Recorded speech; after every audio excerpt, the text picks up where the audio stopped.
کل جب وہاں میں تھا تو مجھے اپنا جو ہے نا وہ وہاں پوچھا، دوستوں نے مبارکباد دی. تو مبارکباد لیتے تو انسان کے منہ پہ ذرا ایک اطمینان سا آ ہی جاتا ہے نا جی. ذرا تھوڑا سا انسان مبارکباد وصول کرتا ہے تو وصول بھی اچھے طریقے سے کرنی چاہیے. لیکن جو دکھ ہمیں دیے گئے ہیں اس کا کوئی مداوع ہے؟ کیا مداوع ہے اس کا؟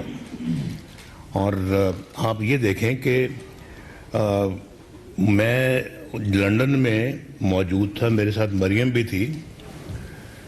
تو ہم نے درخواست کی کہ بھائی ہم آ رہے ہیں، ہمارے آنے پر آپ نے جو فیصلہ سنانا ہے وہ آنے پر سنائیں، میں کورٹ میں آ رہا ہوں.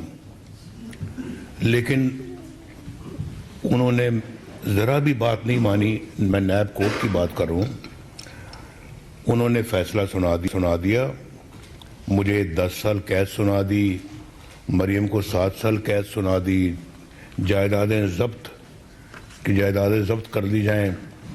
جرمانے، بڑے بڑے جرمانے جو نا وہ ڈال دیے ہمارے اوپر. تو میری اہلیہ آخری سانسیں لے رہی تھی وہاں پر. اور میں نے کہا مریم کو، میں نے کہا کہ اللہ تعالیٰ ان کو شفا عطا فرمائے، چلتے ہیں پاکستان سزا سننے کے بعد. میں نے کہا بالکل جاتے ہیں اور جو ہے وہ بھگتیں گے سزا. جعلی مقدمہ ہے، اللہ تعالیٰ پہ ہم اپنا معاملہ چھوڑتے ہیں، لیکن ہم یہ نہیں کریں گے کہ ہم سزا سننے کے بعد یہاں بیٹھے رہیں. میرے ساتھ گئی آخری دن تک. میری اہلیہ بھی ہوش میں نہیں آئی. ان کو وہیں ہم ہسپتال میں ICU میں چھوڑ کے آئے. کبھی کبھی میں سوچتا ہوں شاید پتہ نہیں مجھے ان کے ساتھ رہنا چاہیے تھا. وہ بڑے کرٹیکل دن تھے ان کے لیے، زندگی کے لیے. تو ڈاکٹرز نے مجھے کہا تھا جب میں گیا یہاں سے،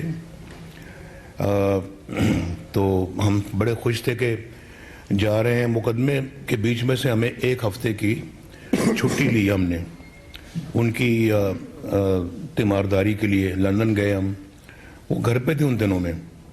تو ہم نے کہا چلیں آج شام کو جائیں گے، پہنچیں گے، ملاقات ہوگی. تو جب ایئرپورٹ پہ اترے تو ہمیں حسین لندن ایئرپورٹ پہ لینے آیا. تو انہوں نے کہا جی کہ آپ ابھی ہم ہسپتال جائیں گے. میں نے کہا کیوں، کیا ہوا؟ کہ رات کو ان کی طبیعت بڑی خراب ہو گئی تو ان کو ICU میں داخل کر دیا گیا. ہمیں بڑی حیرت ہوئی کہ کیا بات ہو گئی. ایک دم وہاں گئے تو بے ہوش تھی. تو جو ڈاکٹر تھا وہ اپنا انگریز ڈاکٹر تھا. تو مجھے اپنا ان کے ساتھ میں نے کہا ان سے ہم ذرا بیٹھ کے بات تو کریں، پوچھیں کہ ان کی کنڈیشن کیا ہے. تو بے ہوش تھی. تو کہنے لگا she has 1% chance of survival, 1%، اور 99% یہ کہ یہ نہیں سروائیو کریں گی. تو آپ اندازہ کر سکتے ہیں کہ کیا ہمارے اوپر بیتی ہوگی. تو ہم وہاں پہ 1 ہفتے کے لیے گئے، لیکن ان کی طبیعت بہت چونکہ خراب تھی تو ہم نے ایکسٹینڈ کر دیا اور بھی. تو ہم تقریباً 1 مہینہ پھر وہاں رہے. 1 مہینے میں وہ ہوش میں نہیں آئیں. اور پھر یہاں سزا سنتے واپس آ گئے. جس دن واپس آئے تو اطلاع ملی کہ وہ ہوش میں آ گئی ہیں. لیکن وہ ہوش میں آنا نہ آنا ہمارے لیے تو ایک ہی برابر تھا، کیونکہ ہمارا ان سے کوئی پھر رابطہ نہیں ہو سکا، سوائے کہ جیل سے میں ہفتے میں ہم 1-2 مرتبہ ٹیلی فون پہ جو پرمیشن ملتی ہے قیدیوں کو تو وہ اویل کرتے تھے، تو اس سے بات ہوتی تھی ان سے.